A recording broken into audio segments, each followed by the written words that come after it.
ধন ভান্ডার দিয়েছেন, ধন সম্পদ দিয়েছেন, সেই ধন সম্পদ থেকে আল্লাহর রাস্তায় ব্যয় করো, মানুষদের জন্য ব্যয় করো, জনকল্যাণমূলক কাজে ব্যয় করো, গরিব দুঃখী মানুষদের জন্য ব্যয় করো, শুধুমাত্র এককভাবে এটা উপভোগ করো না।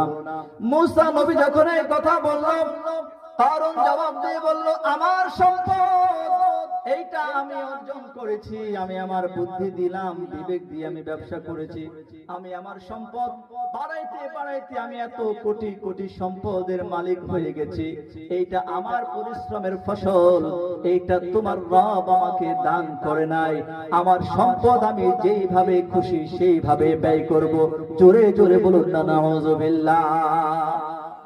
আল্লাহ তাআলা আমাদেরকে যেগুলো সম্পদ দিয়েছেন, সেই সম্পদ কি আমরা আমাদের ইচ্ছায় ব্যবহার করতে পারি নাকি আল্লাহর ইচ্ছায় ব্যবহার করতে হবে? জোরে বলেন।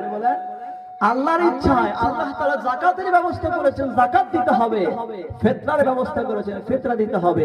এছাড়াও উসর সহ আরো অনেকগুলো ব্যয়ের জায়গা আছে, সেই জায়গায় ব্যয় করতে হবে। ইসলামী শরীয়তের দৃষ্টিতে আল্লাহ তাআলা আমাদেরকে যে ধন সম্পদগুলো দিয়েছেন, এর প্রকৃত মালিক আমরা নই, এর প্রকৃত মালিক একজন। সবাই জবান খুলে বলুন তো তিনি কে? আরেকটু জোরে বলুন তিনি কে?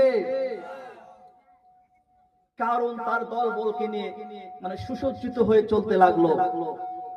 কারণের এমন একটা পর্যায়ে চলে আসছিল, সে যখন কোন জায়গায় সমাবেশের ডাক দিত, ওই জায়গায় মানুষকে জায়গা দেওয়ার মতো কোনো পরিস্থিতি থাকতো না, এত পরিমাণ মানুষ হয়ে যেত। আর মূসা নবী যেখানে সমাবেশের ডাক দিত, সেখানে অল্প কিছু মানুষ হতো। তাইলে আমাদের বর্তমান সমাজে এমন কিছু জায়গা আছে, সেই জায়গায় যদি আমাদেরকে ডাক দেয়া হয়, পাবলিককে অ্যানাউন্স করা হয়, এইখানে অমুক নেতা আসবে, তমুক নেতা আসবে, তো দেখা যায় একদিন দুই দিন আগে থেকে যায় বসে থাকে, সেখানে জায়গা দেবার কোনো প্লেস থাকে। আবার যদি ওয়াজ মাহফিলের ব্যবস্থা হয়, ইসলামিক কোনো অনুষ্ঠান হয়, সেখানে মাহফিল শুরু হয়ে গেলেও লোক খুঁজে পাওয়া যায় না। ঠিক কিনা বলেন? এটাই বাস্তবতা। কারুনের ব্যাপারটা এমনটা ছিল।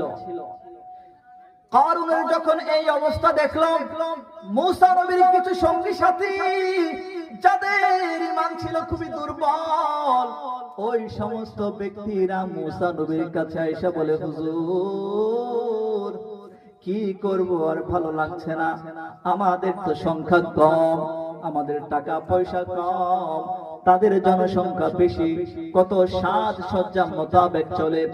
মূসা নবী বললেন, ধৈর্য ধরো, ইন্নাল্লাহা মা'আস সাবিরিন, ধৈর্য ধারণ করো,